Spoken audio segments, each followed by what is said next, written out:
Hello voice voice dragon. So enjoy చేశారు trailer మొత్తాన్ని. ఒక బీస్ట్ మోడ్ లో ఎన్టీఆర్ కనిపించాడు. మీకు విజువల్స్ అనేది ఎలా ఉన్నాయి అనేది ఒక రేంజ్ లో ప్రశాంత్ నీల్ చూపించాడని అనుకుంటా. It's bigger than what you think of story. అంటే ఇక్కడ మనకి కేజీఎఫ్, సాలార్, ఉగ్రం ఇవన్నీ వన్ కైండ్ ఆఫ్ స్టోరీస్. కానీ ఇది దానికి మించిన పెద్ద స్టోరీ లాగా ఉంది. ఒక టూ ట్రేడింగ్ కంపెనీస్ స్మగ్లింగ్ అయిపోయింది, గోల్డ్ స్మగ్లింగ్ అయిపోయింది, సాలార్లో గన్ స్మగ్లింగ్ అయిపోయింది. ఇది ఒక పెద్ద కొకైన్ స్మగ్లింగ్ లోకి ఎంటర్ అయిపోయింది. It is beyond your imagination. ఇన్ని రోజులు మన హీరో ఒక గ్రేట్ క్యారెక్టర్ లాగా కనిపించే ఒక హీరో, సడన్ గా ఒక వెలుగునిజం షేల్ లో ఉండే ఒక hero. So the side of characters, so the detailing of hero, ఇదంతా ఒక బియాండ్ ఇమాజినేషన్ లాగా క్రియేట్ చేశాడు మన ప్రశాంత్ నీల్.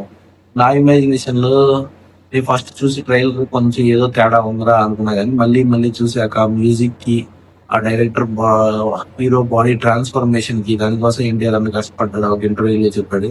సో ఇవన్నీ విన్నాక నాకెందుకో ఆ బియాండ్ నా క్యారెక్టర్ అనేది ఆఫ్ఘన్ అసెసిన్ అంటే ఏ విధంగా ఉండాలనేది.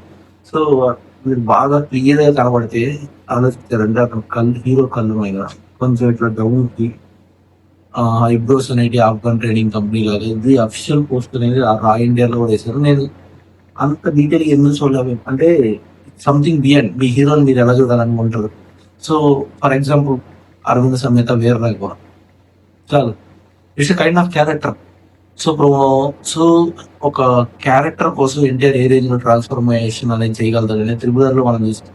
సో ద బియాండ్ ఇమాజినేషన్ ఇప్పుడు ప్రశాంత్ నీల్ కోసం కష్టపడుతున్నాడు. So he want to satisfy his fans first. దానికంటే ముందు అతను సాటిస్ఫై అవ్వాలి, నేను ఈ క్యారెక్టర్ కోసం అయ్యానా లేదనేది. అది నాకు బియాండ్ ఇమాజినేషన్ ఎన్టీఆర్ గారిలో కనపడింది. సో నాకు తెలిసినంత వరకు స్టోరీ ఇంకా ఇంకా పెద్దగా ఉంది.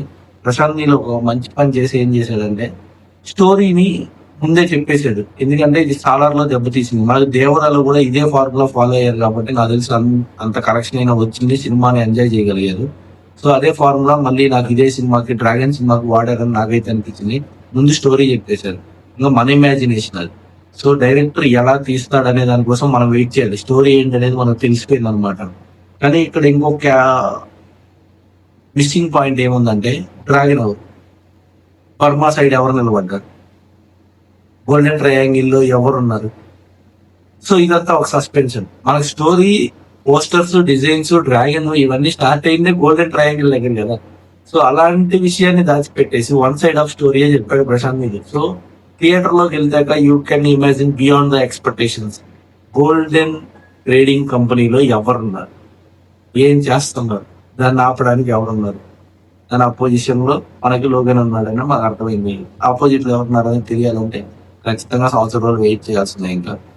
సో నాకు అనిపించిన డీటెయిల్స్ అయితే ఇవి. ఆ షేడ్ ఆఫ్ క్యారెక్టర్స్ నుంచి కొంచెం బయటకు వచ్చేసి బియాండ్ క్యారెక్టర్స్ క్రియేట్ చేయడంలో ప్రశాంత్ నీల్ బయటకు వచ్చేది అనిపిస్తుంది. ఓవరాల్ గా నాకైతే సాటిస్ఫాక్టరీ, ఇన్ని రోజులు వెయిట్ చేసినందుకు సాటిస్ఫాక్టరీ గ్లిమ్స్ ఇవ్వలేదు. So that's my point of view in the dragon games. Me opinion ఏంటి, మీకు ఎలా అనిపించింది, సాటిస్ఫై అయ్యారా, నాట్ సాటిస్ఫై?